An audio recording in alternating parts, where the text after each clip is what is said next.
Ya, silakan saudara membuka di dalam Yohanes pasal yang ke-6, saudara.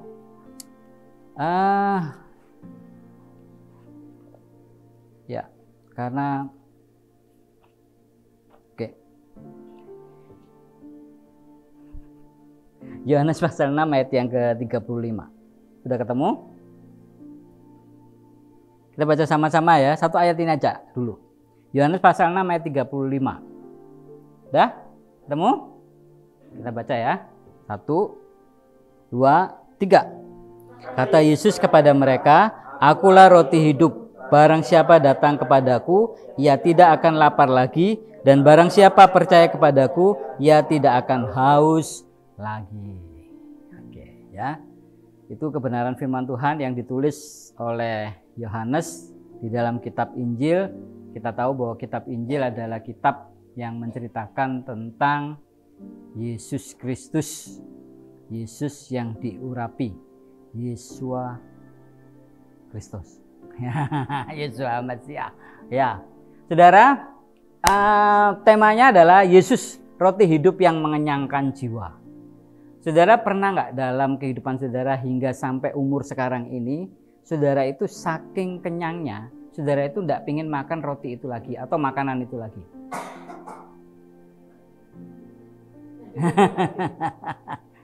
Pernah enggak? Jadi kayaknya itu aku nggak mau makan ini karena cukup menurutku. Iya, whatever alasannya. Maksudnya seperti kalau orang Jawa bilang itu kayak sudah gitu ya. Kalau sudah itu berarti kan dia sudah nggak mau makan lagi gitu, atau bisa jadi sampai nggak doyan gitu loh, karena kayak sudah terlalu sering gitu ya. Misalnya kayak orang bukan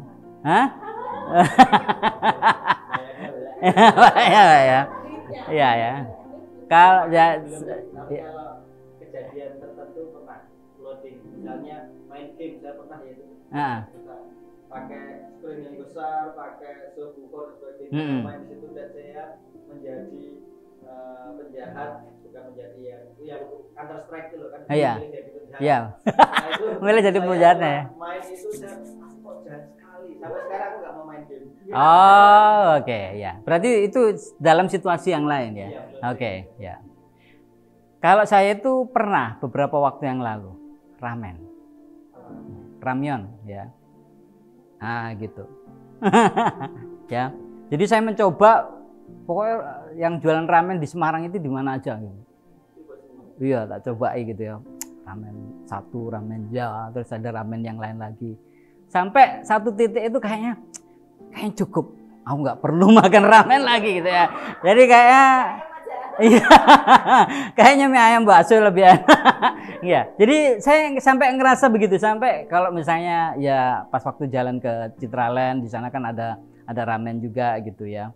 Sampai rasanya itu kayak paling ya gitu ya. Paling ya gitu ya. Mie ayam ya. Lah, beberapa waktu yang lalu Justin itu datang, lalu ada satu listnya dia itu makan bukan ramen. Untungnya bukan ramen. Iya, ya. Ya, ada satu mie ayam yang dekat Puspanjolo yang ya bukan yang biasanya kita makan Pak Age. Ada satu lagi mie ayam Mbak Noni ya. Mbak apa Cik Noni apa Mbak? Mie ayam jamur itu. Saya pikir nanti kayaknya Titi pengen itu ya, sudah. ya yang dekat ya Puspanjolo dekat SCBI itu. Bukan di belakang SCBI. Agak ke sana sedikit, dekat ke Drono lah ya. Jadi gitu. Jadi salah satunya di situ. Saya kaget juga ya. Lah kenapa loh? Kayaknya mie ayam itu enak Pak gitu ya. Kenapa kita nggak ke ramen aja gitu? Saya nawarkan begitu, padahal saya kayaknya sudah gitu ya, tapi saya tawarkan, kenapa enggak Pak, enakan di situ. Oke, kami akhirnya makan di situ dan kebetulan buka dan kami bisa menikmati. Ternyata yang dicari bukan ramennya atau bukan mie ayamnya gitu ya, tapi situasi di mana kami pernah makan di situ gitu dengan dia, saya dengan dia. Ya, jadi saudara, yang pada saat saya mempersiapkan firman ini, saya itu berpikirnya, kenapa ini? Oh ya, Yesus roti hidup yang mengenyangkan jiwa gitu. Kenapa saya berpikir bertanya kepada saudara bahwa ada nggak makanan gitu ya di muka bumi ini yang saudara ngerasa itu saudara nggak merasa kayak kenyang gitu. Jadi saudara nggak butuh makanan yang lainnya, yang penting makan itu tak wis kenyang gitu.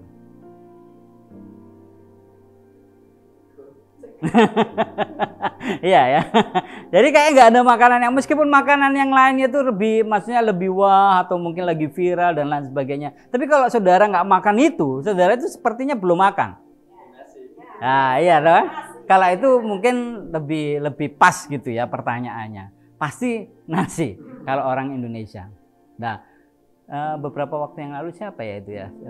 Jadi di satu tempat itu nasi itu merupakan salah satu makanan yang mahal daripada saudara mendapatkan cheese, keju atau daging-dagingan seperti itu. Oh, Eropa ya. Karena saya punya langganan karena ini ngomongnya makanan, jadi saya punya langganan bebek itu enak di daerah saya sana gitu ya. Saya belum pernah ngajak Pak Age, kapan-kapan Pak. Jadi itu enak sekali ya, enak maksudnya, terus ada sambalnya itu banyak gitu, ada pilihan sambal sambal mata, sambal hijau, sambal terasi, sambal tomat, sambal apalagi pokoknya yang pedas kayak gitu ya. Jadi banyak sekali. Lalu pas waktu sudah selesai, sama ya seperti Pak Age, setiap kali ada kesempatan saya selalu ngomong dan menceritakan tentang bagaimana Tuhan itu begitu luar biasa gitu ya. Dan pada saat itu bercerita begitu, saya cukup dekat dengan yang goreng ini gitu ya. Jadi kalau saya nggak datang itu selalu dirasani. Jadi maksudnya itu, Bapak ini kok nggak pernah datang gitu lah. Itu yang membuat kadang-kadang bibir saya itu kedutan gitu. Rasanya tuh kayak ini aku mesti dirasani nih gitu ya.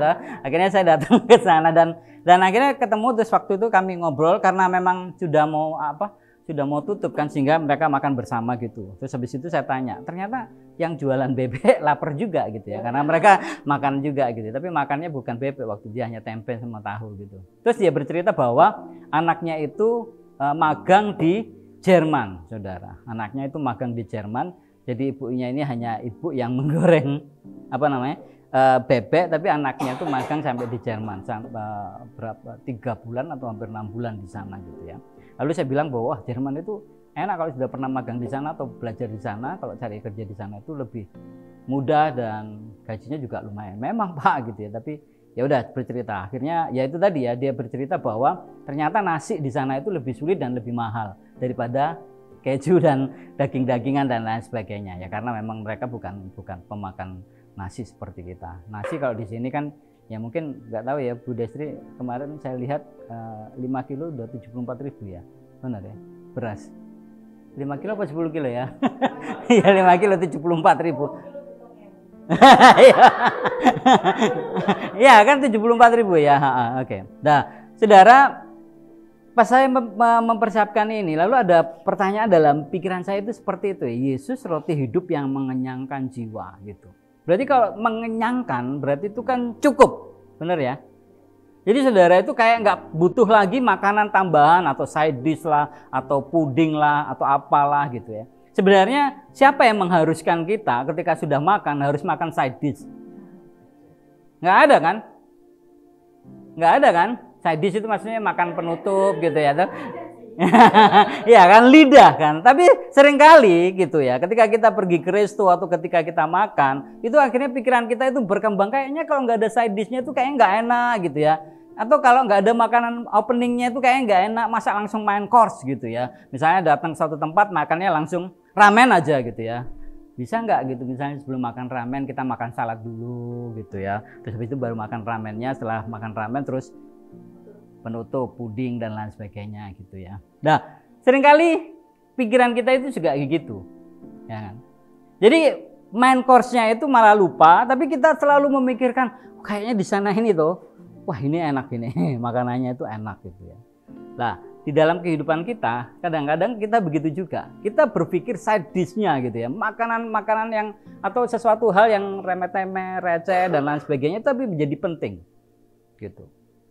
Lah, fokus kita kepada Kristusnya ini menjadi tidak penting lagi karena kita terlalu banyak hal-hal yang di luar sana atau di dalam diri kita yang melupakan tentang hal yang penting tadi.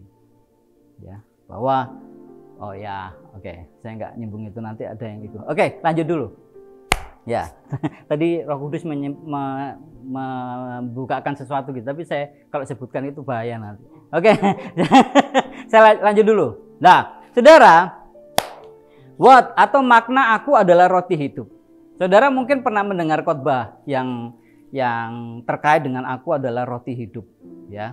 Tadi pertanyaan di awal saya sudah sampaikan kepada saudara, kalau saudara udah kenyang dengan apa yang diberikan oleh Yesus kepada saudara, saya pikir saudara tidak perlu lagi mencari hal-hal yang lain di luar Kristus yang bisa membuat saudara lebih kenyang. Iya enggak? Pertanyaan mendasarnya kan itu. Namun kan seringkali kita tidak datang kepada Kristus karena kita mungkin merasa kurang kenyang dengan apa yang Yesus lakukan dalam hidup kita. Saya tidak tahu apapun yang menjadi alasan saudara. Mungkin saudara merasa kurang ganteng gitu ya, atau mungkin saudara merasa kurang cantik, atau mungkin saudara kurang pintar, atau mungkin saudara merasa bahwa kayaknya ada kurang dalam diriku. Iya. Gitu ya. Nah, ada dua artis yang barusan menikah yang menjadi sorotan karena katanya operasi plastik ya. Saudara mungkin tahu siapa mereka berdua. Hah? Siapa? Iya ya, Malini dan anaknya Sule ya. Itu katanya operasi plastik. Ya itu sih ya itu urusan mereka ya. Mereka mau operasi plastik 7 kali, 80 kali mau urusan mereka ya. Tapi yang namanya netizen ini nyinyirnya ini enggak bisa. Udah cantik, udah ganteng, udah gimana dengan kami yang hidup seperti ini. Kok dia sendiri yang maksudnya itu kok kayak curhat gitu loh, bahwa dia itu penuh dengan kekurangan gitu ya. Tapi dia mengomentari orang lain bahwa itu nggak baik, kan aneh ya gitu. Nah, tapi itu terjadi di sekeliling kita. Benar enggak? Ya. Nah, di sini saudara, makna aku adalah roti hidup ya. Roti sebagai makanan pokok pada zaman itu. Ya, saudara kalau membaca konteks ayat ini menarik sekali.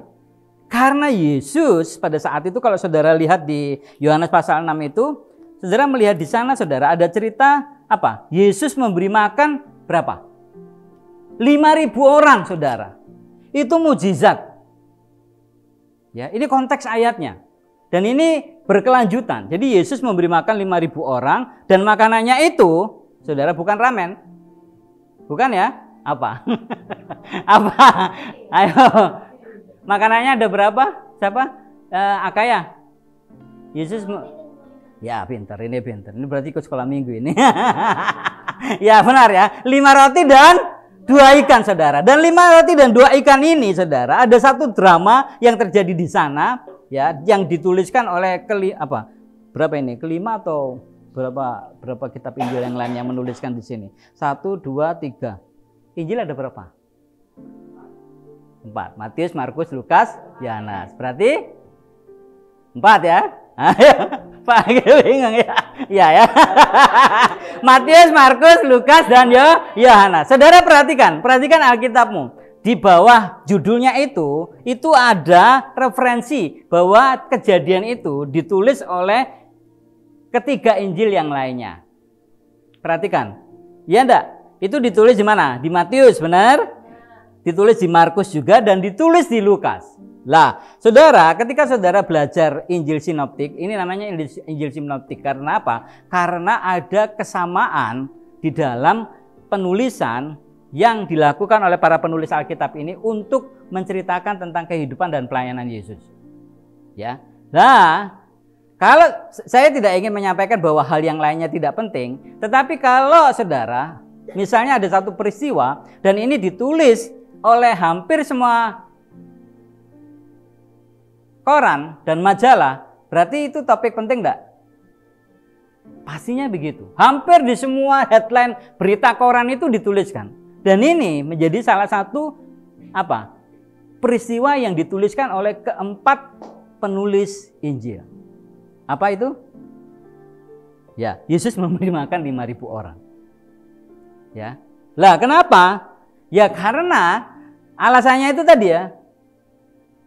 Manusia itu butuh makan. Itu adalah satu kebutuhan yang utama. Ya apa enggak? Ya enggak tahu itu makanan pokokmu itu nasi, enggak tahu itu makanan pokokmu itu tuna, ya. karena penghasil tuna, jadi sampai pergi kemanapun juga makanannya tuna gitu ya. Atau mungkin saudara makannya ramen, hampir kemana aja ramen sampai ramen ini, ramen itu, ramen dan lain sebagainya. Nah, saudara di sini, makna aku adalah roti hidup. Kenapa? Roti itu sebagai makanan pokok pada zaman itu. Dan Yesus melakukan sesuatu hal yang besar di dalam pelayanannya, yaitu apa?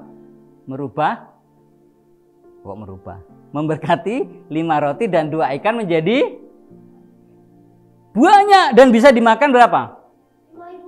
5.000 orang. Dan yang tercatat di dalam Alkitab ya, itu 5.000 orang laki-laki. Kenapa? Itu urusannya penulis toh. Ya itu urusannya penulis yang menuliskan 5.000. Tapi kalau kita mau kembali kepada tradisi Yahudi, biasanya yang dihitung itu laki-lakinya. Perempuannya bukan berarti tidak penting gitu ya. Berarti kalau begitu jumlahnya bisa jadi lebih dari 5.000 kan? Belum lagi anak-anak. Iya kan? Nah, saudara, di dalam cerita ini itu ada satu hal yang luar biasa yang Allah nyatakan di dalam kehidupan kita. Ya. Mampu mencukupkan kebutuhan esensial kita. Apa? Perut. Ya kan? Lah, roti sebagai makanan pokok pada zaman itu. Ya, karena orang pada saat itu makannya roti. Kenapa kok nggak mikir mie ya? Belum ada Indomie ya? Iya ya. Tapi hanya roti dan ikan. Saya tidak ingin mendetail di cerita roti dan ikannya. Tetapi di situ ada satu hal yang Yesus ingin nyatakan kepada saya dan saudara. Dan saudara kalau cermat membacanya, di situ ada sisa berapa? 12 bakul. 12 bakul itu banyak apa enggak? Ya banyak saudara. Kalau 12 bakul dientekkan satu orang, bisa enggak? Ya bisa, tapi per hari, satu hari satu bakul, begitu bisa ya. Tetapi saudara, 12 bakul itu juga ada artinya. Menurut saudara artinya apa? Saudara pernah mendengar enggak? Hah? Saya tanya siapa? Ya benar, memang jawabannya itu. 12 murid itu ada berapa? Oh, 12 murid ada berapa? Murid Yesus ada berapa? Itu namanya di spill dulu baru bertanya gitu ya. Ya. Jadi murid Yesus ada 12 dan sisanya 12. Pada waktu itu saya hanya melihat ya sebelum banyak belajar dan terus belajar, ya kenapa kok sisanya 12 gitu ya. Tetapi ketika kita melihat rangkaian peristiwa, kita akan bisa ngerti bahwa 12 bakul itu ada tujuannya, ada maksudnya. Ya, secara umum orang-orang 5.000 orang lebih tadi, mereka mendapatkan satu penyataan bahwa Yesus mampu mencukupkan kebutuhan esensial mereka,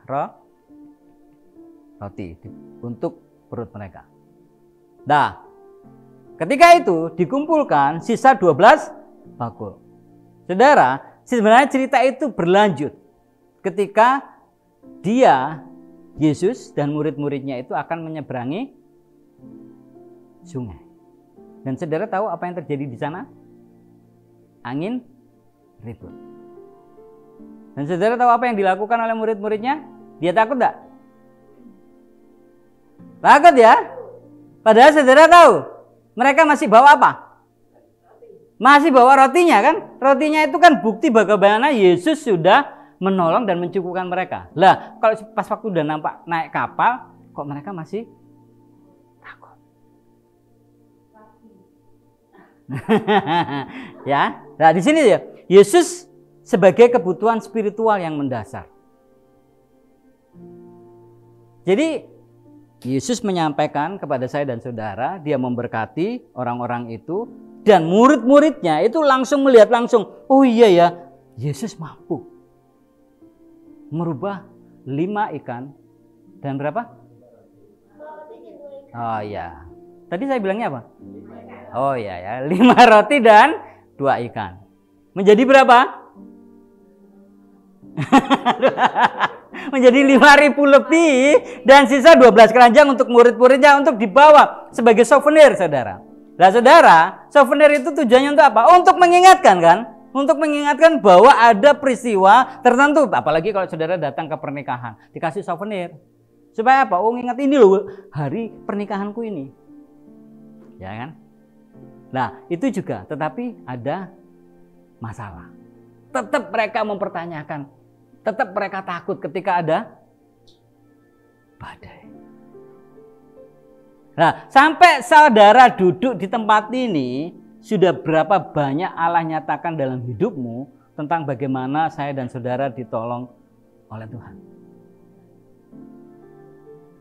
Tetapi ya masih ada nggak keraguan-raguan dalam hidupmu? Sometimes ya kan? Sometimes ya, gitu ya. Sometimes ya. Kenapa kok bisa begitu? Dan ini saudara, Alkitab ini sudah saudara pegang, mungkin dari saudara umur lintang gini ya. Mungkin dia membaca dan sudah disuruh membaca sampai umur saudara sekarang ini. Berarti saudara mungkin sudah mendengarkan ini. Ya, berulang kali ya. Gitu. Tapi kenapa kok masih bimbang dan ragu? Apalagi sampai pindah mualaf. Wah. Saya tadi mau ngomong begitu ya, mungkin belum kebagian roti kehidupan itu gitu ya. Ais gitu ya. Nah, saudara, ini ada yang menarik ketiga nih, perbedaan antara roti biasa dan roti hidup. Karena roti biasa ya, tadi saya tanyakan kepada saudara, pernah nggak saudara merasa bahwa saudara itu sudah nek, tetapi saudara masih pingin lagi gitu. Tetapi di sisi yang lain, saudara, ketika kita sudah punya sesuatu yang mungkin kita cukup, ya sudah, kita nggak perlu hal-hal yang lain lagi. Nah, di sini perbedaan antara roti biasa dan roti hidup itu di situ. Nah, nanti kalau saudara lihat lagi di sini, saudara, itu Yesus berjalan di atas air, ya kan? Itu saja. Banyak hal yang apalagi kalau saudara membaca sejarah itu, hal-hal yang magical seperti ini itu dilewatkan. Nggak mungkin itu bisa terjadi. Ya. Tetapi fakta dan buktinya itu banyak. Penulis sejarah Yosefus siapa itu? Dia menuliskan banyak apa yang disaksikan pada saat itu dan dituliskan. Ya, selain penulis kitab Yohanes, Matius, Markus, Lukas, dan Yohanes. Ya. Lalu saudara, ini yang terjadi. Ya. Lanjutkan. Apa? Nah, mengapa pentingnya Yesus sebagai roti hidup? Kenapa kok penting? Jadi yang pertama di situ apa? Untuk memenuhi kebutuhan spiritual manusia. Coba saudara perhatikan di ayat yang ke-22. Di sana saudara, di situ ada terjadi orang banyak itu mencari Yesus. Ya. Di sini pada keesokan harinya orang banyak itu masih tinggal di seberang melihat bahwa di situ tidak ada perahu selain ada tidak ada perahu selain daripada yang satu tadi dan bahwa Yesus tidak turut naik ke perahu itu bersama-sama dengan murid-muridnya. Tetapi sementara itu beberapa perahu lain datang di Tiberias dekat tempat mereka makan roti sesudah Tuhan mengucapkan syukur atasnya. Ketika orang banyak melihat bahwa Yesus tidak ada di situ dan murid-muridnya juga tidak ada, mereka naik ke perahu-perahu itu lalu berangkat ke Kapernaum untuk mencari Yesus. Menurut saudara, kenapa mereka mencari Yesus?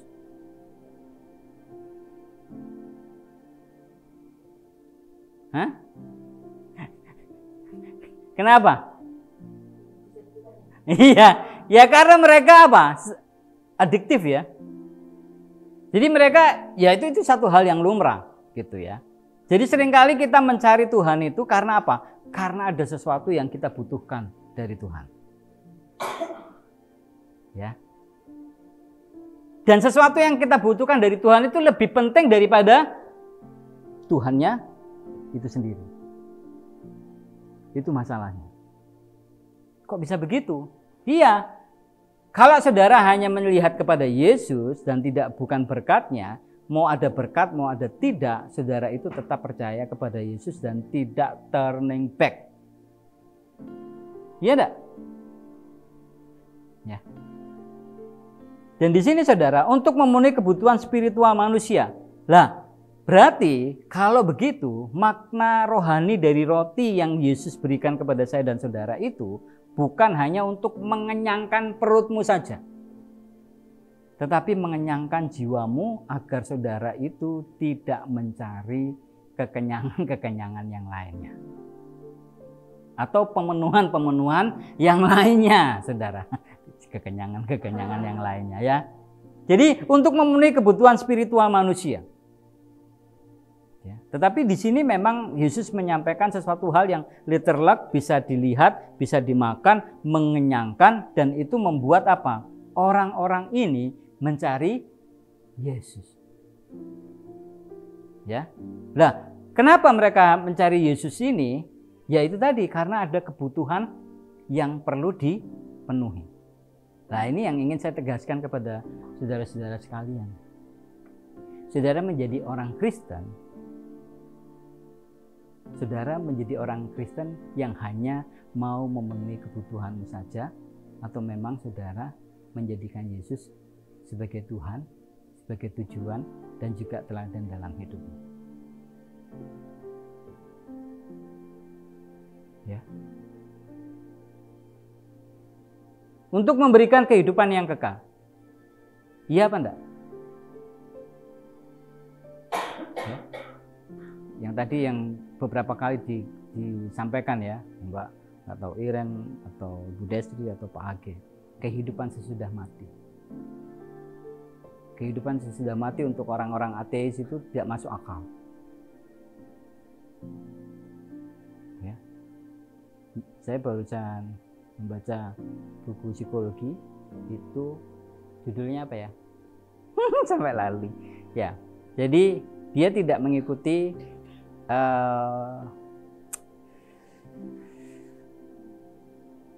psikologinya Freud atau Jung. Jadi dia mengikuti psikologinya Adler. Adler itu tidak percaya bahwa manusia itu tidak dapat berubah. Dan dia juga tidak percaya bahwa manusia itu digerakkan oleh traumanya. Ini menarik. Karena seringkali ya kita berbicara bahwa kita saat ini itu terjadi karena apa yang terjadi waktu yang lalu. Pada waktu saya membaca itu, benar nggak sih? Gitu ya. Tetapi menariknya ketika kita berbicara tentang hal itu, misalnya kita percaya kepada apa yang disepakati atau yang dipercaya oleh Freud dan Jung tentang bagaimana manusia itu tidak dapat berubah, itu yang akan ada di dalam pikiran kita. We are not changed. Dan itu bahaya. Benar tak? Kita nggak bisa berubah. Ya beginilah aku. Nah, kenapa kamu begitu? Ya karena aku dibentuk oleh bapak ibuku seperti itu. Berarti kan kamu tidak punya kendali terhadap hidupmu. Dan Adler enggak. Dia bicara sekarang ini dan yang akan datang. You are now and the future. Nah di situ saya berpikir, oke, gitu ya. Kenapa? Karena pastinya ketika saudara datang ke dokter, yang ditanyakan dokternya itu kan pasti dia harus melakukan tindakan medis ya, benar enggak? Kamu datang ke sini, kamu kenapa? Wah, perut saya sakit dokter, gitu ya. Makanya jangan makan pedas-pedas, kira-kira menyembuhkan enggak? Makanya jangan makan yang pedas-pedas, udah pulang sana. Dia tetap sakit perut enggak? Ya sakit perut saudara, iya enggak? Lah itulah penjelasan tentang bagaimana Freud itu sudah begitu menguasai pemikiran manusia-manusia saat ini. Pastinya perlu ada tindakan medis, memang perlu. Kamu kemarin makan apa? Oh, makan sambal. Oke, saya kemarin juga makan sambal. Oh iya, saya makan sambal sak layai. Jadi dia makan sambal sama apa namanya? Sekalian cobeknya itu ya. Jadi dimakan sekalian, dia pasti loro lah gitu ya. Ya, sakit kamu memang gitu. Tetapi saudara, ketika kita bicara roti hidup, Jesus is already done in your life. Is already changed your life. You are not the same person. Titik.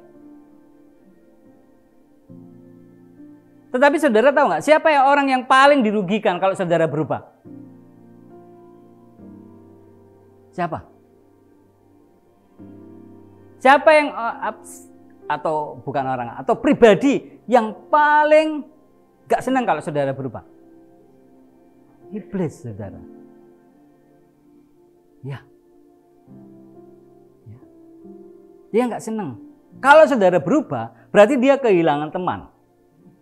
Iya enggak?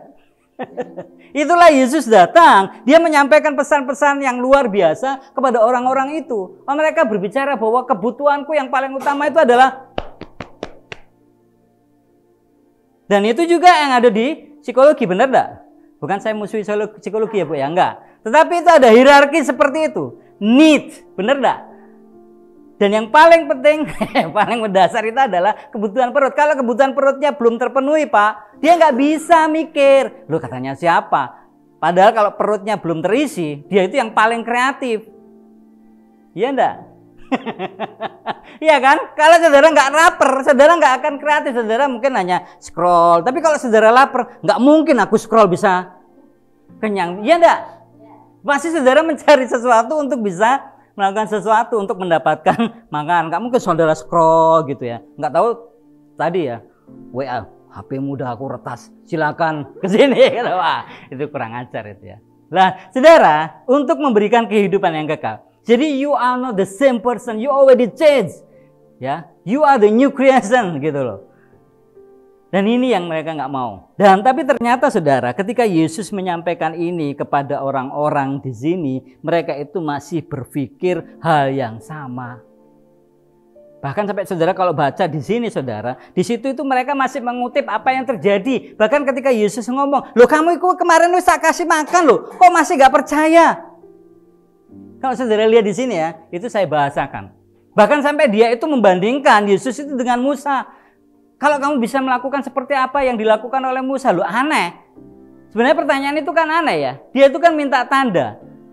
Tetapi, loh kemarin kamu itu loh makan kenyang sampai sisa 12 bakul itu kan berarti makanannya berlebih atau kurang? Nah kalau sampai dikumpulkan itu berarti semua orang sudah dapat makanan atau enggak? Ya pastinya begitu secara logika kan. Ya nggak mungkin lah. Ayo dikumpulkan gitu. Loh aku masih makan. Enggak dikumpulkan. Supaya sisa 12 bakul. Supaya aku ada bukti untuk murid-muridku. Kira-kira ngomong begitu nggak Yesus? Ya enggak lah ya kan.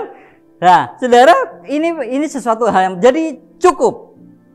Bahkan sampai berlebih. Dan itu diberikan kepada muridnya. Dan itu pun muridnya nggak sadar. Padahal saya nggak bakul. Dia ikut sik wedi masih takut. Ya enggak? Tuhan, kami akan mati. Pas waktu angin ribut itu ya, kami akan mati. Yesus enak-enak tidur aja, mungkin kekenyangan kali ya. Iya kan? Ya make sense, bisa jadi. Ya, tidur gitu. Terus bangunkan. Nah di sini orang-orang ini datang dan mencari dia. Dan ketika Yesus ngomong, akulah roti hidup. Dan mereka bicara, bahkan sampai ngomong, Musa kasih tanda.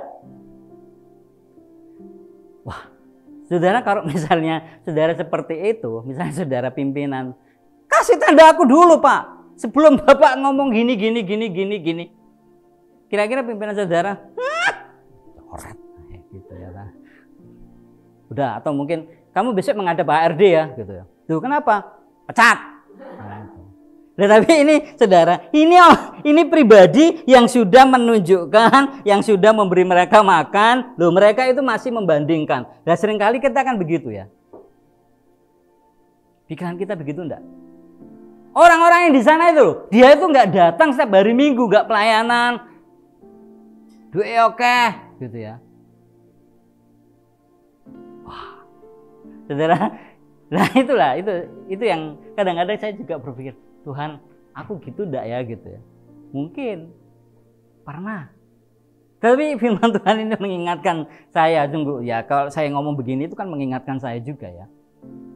Mapro saya dulu gitu. gantian saudara tetap. ya. Tapi firman Tuhan memberikan kehidupan untuk menyatakan ini kasih Allah kepada manusia. Amin enggak? Iya. Jadi roti yang disampaikan seperti akulah roti hidup ini itu memenuhi kebutuhan hal yang utama dalam hidup kita, supaya kita bisa bertumbuh, supaya kita bisa berkembang, supaya kita bisa mikir dengan baik. Lah, Yesus menyampaikan kepada saya dan saudara, akulah roti itu. Tapi kalau saudara baca di sini, orang-orang itu masih membutuhkan tanda loh. Nah, apakah saudara sama seperti orang-orang ini? Masih butuh tanda lagi. Tanda Tuhan, benar enggak aku dipanggil di sini?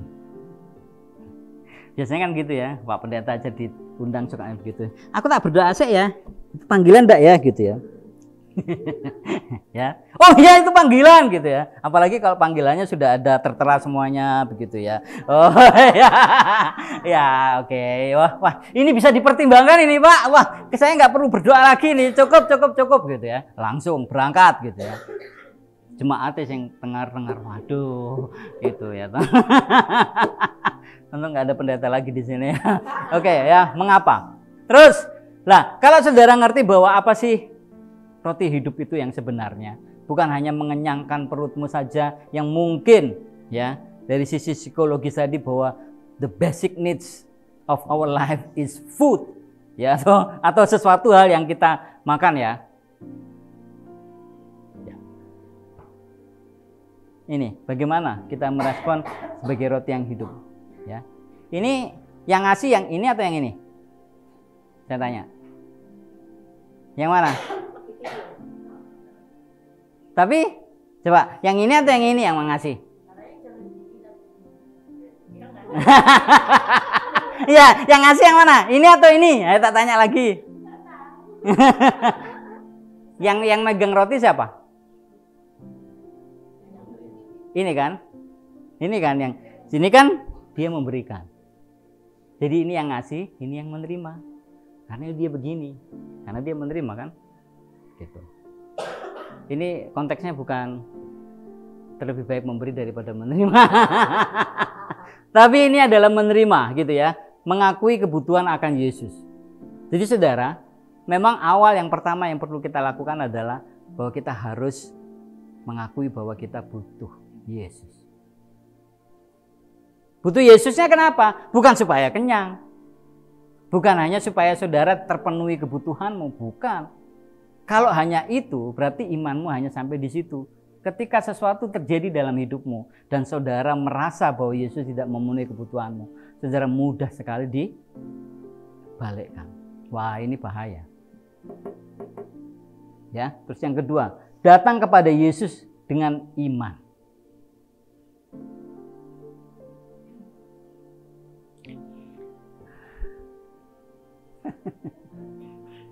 Datang dengan Yesus dengan iman.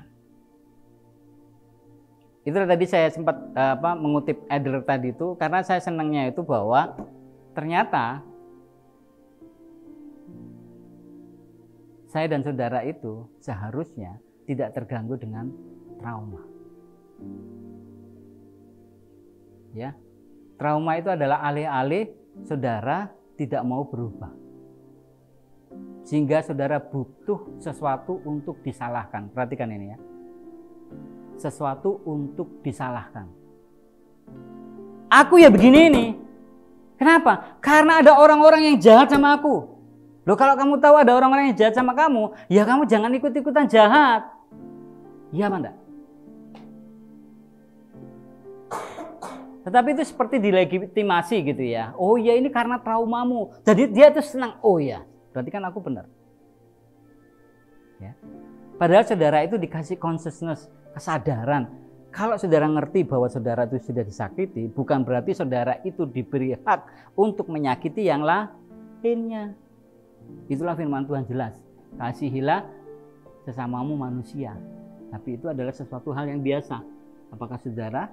Yesus menambahkan di sana ya. Apakah upahnya? Jadi kalau saudara mengasihi orang yang selalu mentraktir kamu, itu satu hal yang biasa. Ya kan?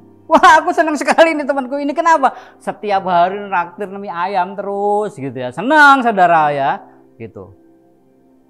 Ya itu kalau saudara gantian mengasihi, memberikan dia es teh gitu ya. Mie ayam oke lah nggak bisa, tapi es teh gitu ya. Nggak apa-apa. Tapi saudara, Yesus mengatakan lebih dalam lagi. Bisa enggak saudara mengasihi musuhmu? Saudara tidak hanya diludahi cuh enggak. Ludahnya itu taruh di cuh gitu langsung.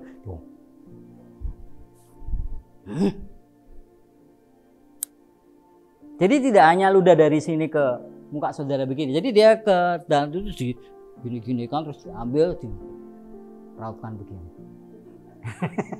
Ya, itu kurang apa ya? Dan saudara bilang kepada diri saudara sendiri, situasi dan kondisiku yang membuat aku seperti ini. Berarti saudara tidak meyakini bahwa Yesus mampu merubah saudara. Wah, itu bahaya.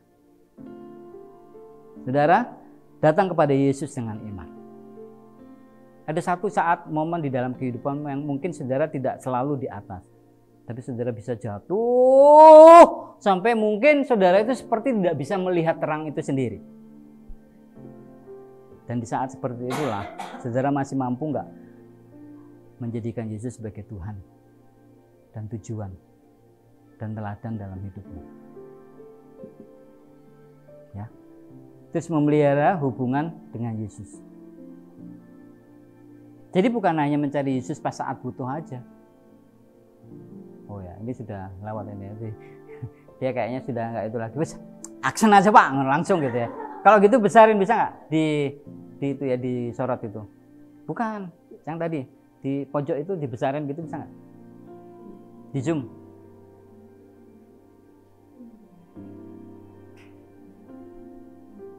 Ini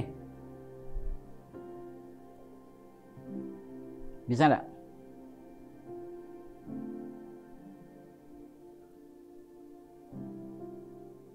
Bisa?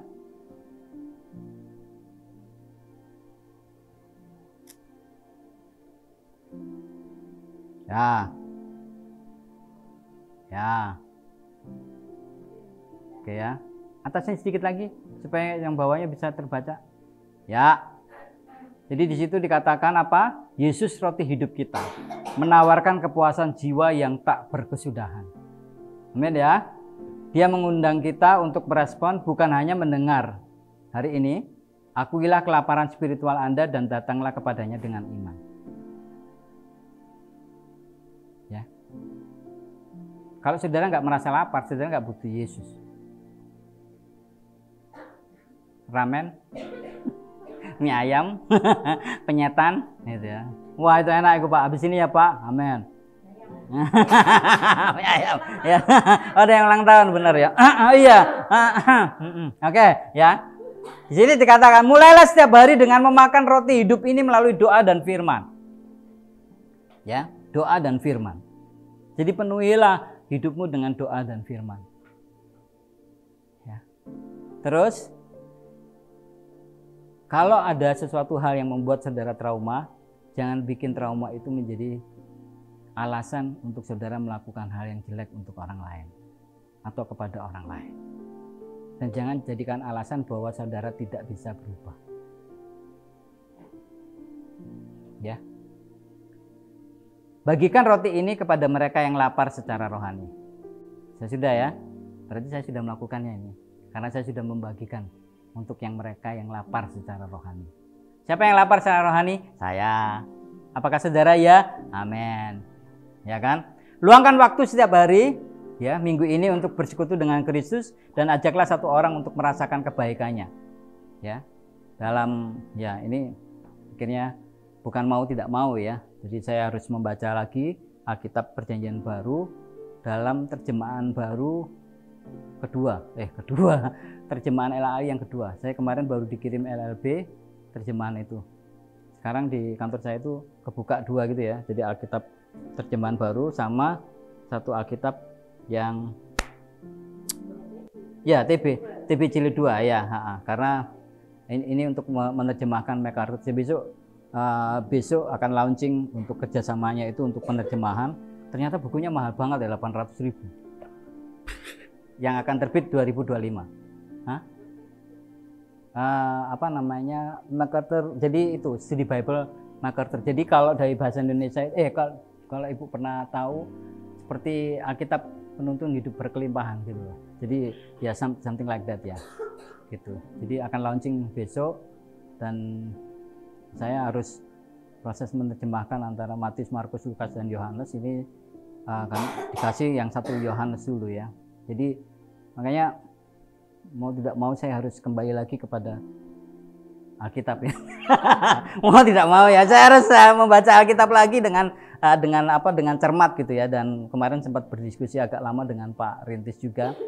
Ada beberapa hal yang diterjemahkan itu dengan lebih soft gitu ya. Jadi akhirnya ini akan butuh waktu untuk orang-orang untuk bisa memahami bahwa misalnya mengusir itu dirubah dengan mendesak gitu ya, ketika kita padahal mengusir itu kan sesuatu hal yang memang tidak diinginkan sehingga dia itu diusir gitu ya. Namun kata-kata diusir itu kan seperti kasar gitu. Padahal memang maksudnya adalah diusir gitu di dalam terjemahannya. Jadi itu adalah proses, tapi itu sudah TB2 itu sudah dicetak ya gitu. Jadi ada kata-kata gitu sampai Pak Rintus bilang ini kayaknya harus kaji ulang lagi yang TB2 itu ya.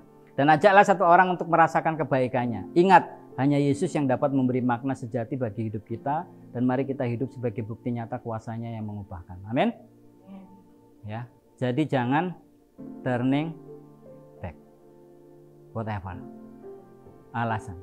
Nggak boleh balikan.